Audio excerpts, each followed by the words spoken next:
खेड तालुक्यातील गेल्या 4 पिढ्यांहून अधिक चालत आलेली सर्वात जुनी पेढी, विश्वास हीच परंपरा, सोने चांदी हिरे मोती दागिने नवग्रह खडे मिळण्याचे एकमेव ठिकाण वापगावकर लक्ष्मी ज्वेलर्स, प्रोप्रा परेश माऊलीशेठ वापगावकर, बाजारपेठ वेशी शेजारी, राजगुरुनगर, 9850919999.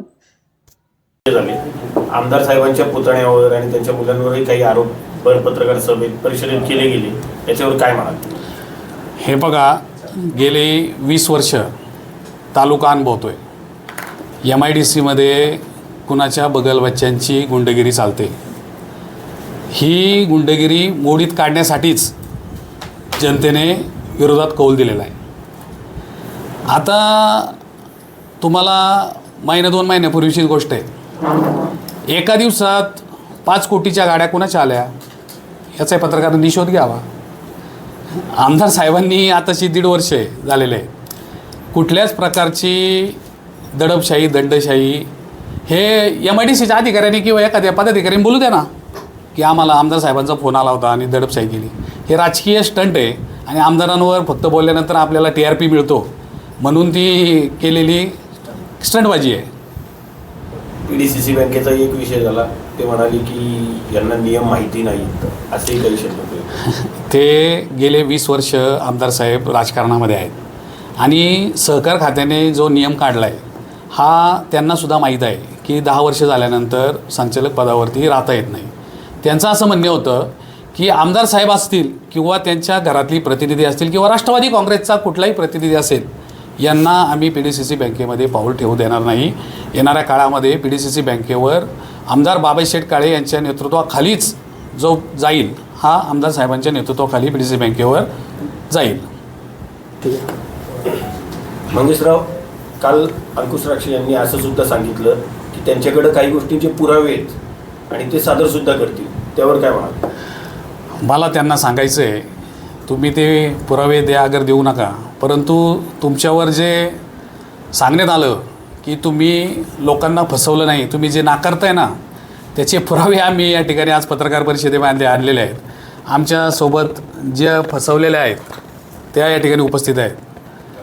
त्यांचाच आता तुम्ही विचारा.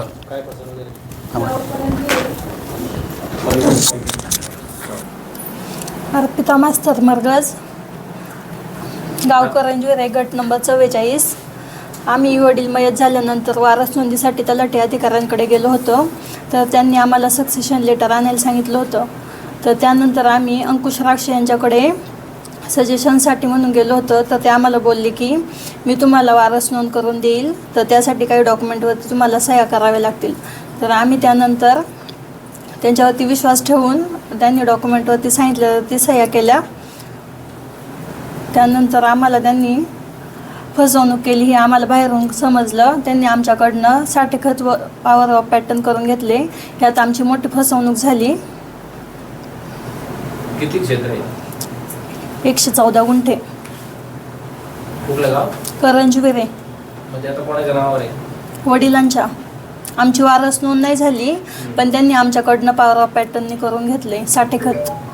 कोणाच्या नावावर? किती दिवस झाले ते स्वतःच्या नावावर आहे त्यांच्या? नाही, त्यांची बायको वसुधा राक्षे. तुम्हाला काही पेमेंट वगैरे झालं? किती दिवसापूर्वी झालं? पेमेंट दिलं का काही तुम्हाला? 4 महिन्यापूर्वी. पेमेंट दिलं का काही त्यांनी? हां. नाही, त्यांनी आम्हाला सांगितलेलं पेमेंट नाही दिलं.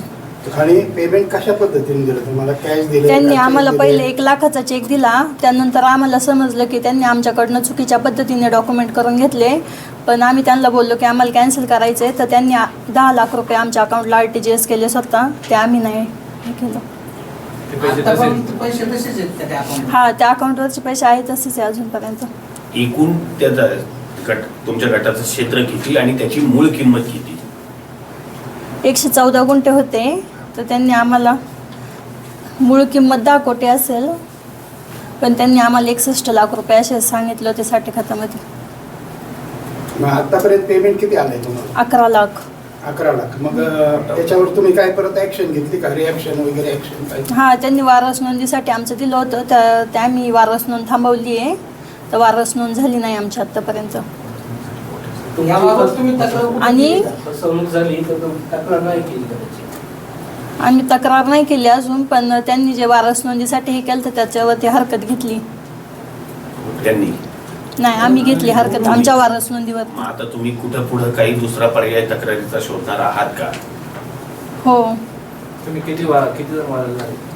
मी एकटीच आहे, त्यांना मुलगी, आई एक आहे. आणि म्हणजे तुम्ही स्पष्ट शब्दात सांगताय का हा. की 10.5 कोटीची किंवा तुम्ही सांगताय तसं 10 कोटीची जागा त्यांनी 61 लाख हा. रुपये असं सांगून तुमची फसवणूक हा, केली? फसवणूक केली आमची. अशा पद्धतीने आम्ही पुरावे या पत्रकार परिषदेमध्ये सादर केलेले आहे. माझं त्यांना सांगणे आहे की आता तरी जागे व्हा, जनतेच्या दरबारात जा, गमावलेला जो तुमचा मतदार आहे तो कमवा आणि या पुढच्या काळात आम्ही पंचायत समितीच्या माध्यमातून जो मतदारांनी आमच्यावर विश्वास दाखवलेला आहे तो विश्वास कामाच्या माध्यमातून सार्थ करून दाखवू आणि एवढंच त्यांना सांगतो आणि थांबतो. धन्यवाद. तुमच्या मनपसंत खरेदीला आता आमच्या संगम कलेक्शनची कपड्यांची जोड. जर तुमचे आवडते कपडे आता फक्त संगम कलेक्शन मधूनच खरेदी होणार, तर त्वरा करा आणि आपल्या सर्वोत्तम खरेदी करा संगम कलेक्शन मधून.